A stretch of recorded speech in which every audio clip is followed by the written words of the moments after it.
네, 간밤에 있었던 글로벌 이슈들 발빠르게 짚어보도록 하겠습니다. 도움 말씀 위해 뉴지스타 안석훈 차장 전화 연결되어 있습니다. 안녕하십니까? 안녕하십니까. 네, 안녕하세요. 자, 먼저 미국 증시 또 한 번 약세를 기록했습니다. 전반적인 흐름 좀 어떻게 보셨습니까? 7월 8일 월요일 미 증시는 3대 지수 모두 하락했습니다. 다우는 0.43%, 나스닥은 0.78%, S&P 500은 0.48% 하락하면서 장을 마감했습니다. 지난 금요일 발표된 고용호조 소식으로 연준의 금리 인하 기대가 낮아지면서 어제 아시아 증시가 큰 폭의 하락을 보인 가운데 도이치뱅크의 대규모 구조조정 소식에 유럽 증시 역시 약세를 보였고요. 미 증시도 하락세를 이어갔습니다. 특히 애플과 F5 네트워크스, 주니퍼 네트워크스 등 IT 기업들에 대한 월스트리트의 투자 의견이 줄줄이 하향 조정되면서 이들 종목에 속해 있는 IT 섹터를 중심으로 하락세를 키웠습니다. 이에 장중 다우는 130포인트 이상, 나스닥은 1% 가까이 낙폭을 키우기도 했습니다. 네, 특히 간밤에 있었던 뉴욕 증시, 뉴욕 3대 지수 일제히 하락했고 무엇보다도 애플, 특히나 IT 기업들의 월가의 투자 의견이 하향 조정됐다라는 점, 오늘 우리 증시에서도 어떤 흐름을 보일지 좀 지켜봐야 되겠네요. 자, 그리고 개별 기업들의 특징적인 모습들도 있다면서요?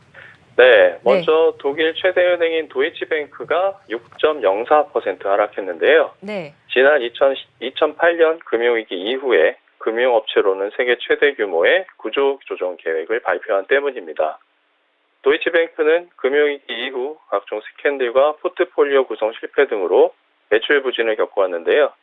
지난 4월에 독일 2위 투자은행인 코메르츠뱅크와의 합병이 최종 무산되면서 오늘에 이르렀습니다. 도이치뱅크는 글로벌 주식 매매 및 트레이딩 사업 부문에서 철수하고 위험자산 740억 유로를 매각하면서 동시에 2022년까지 1만 8천 명의 감원 계획을 발표했습니다. 다음으로 프리미엄 스마트폰 시장 점유율 1위죠. 애플이 2.08% 하락했습니다. 로젠블렛 증권이 애플에 대한 투자 의견을 중립에서 매도로 하향 조정한 때문인데요. 로젠블렛 증권의 애널리스트인 준 장은 애플이 실망스러운 아이폰 판매와 함께 다른 상품들의 매출 성장세 하락으로 인해 향후 6개월에서 1년 내에 펀더멘탈 약화에 직면하게 될 것이라고 언급했습니다. 실제로 인도 현지 매체인 이코노미 타임즈는 인도에서 아이폰의 판매량 감소가 심화되고 있다고 보도하기도 했는데요. 인도 내 1분기 아이폰 판매량은 전년 동기 대비 42% 감소했고요. 2분기 판매량도 기대하기 어려운 상황이라고 언급했습니다. 그리고 미국 내 1위 이동통신 회사인 버라이즌 커뮤니케이션이 0.70% 하락했습니다. 시티그룹이 버라이즌 커뮤니케이션에 대한 투자 의견을 매수해서 중립으로 하향 조정한 때문인데요.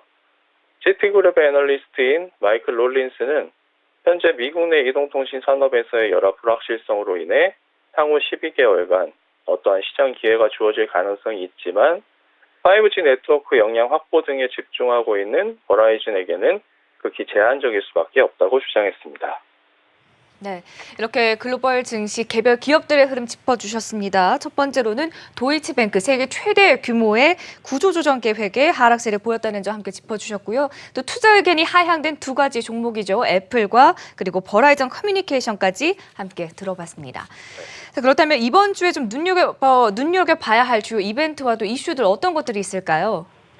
네, 여러 가지 이벤트가 있는데요. 그 중에서도 제롬 파월 연준 의장의 입에 모든 관심이 집중되고 있습니다. 파월 의장은 9일 연설에 이어서 10일과 11일에 상하원 청문회 증언이 예정되어 있는데요.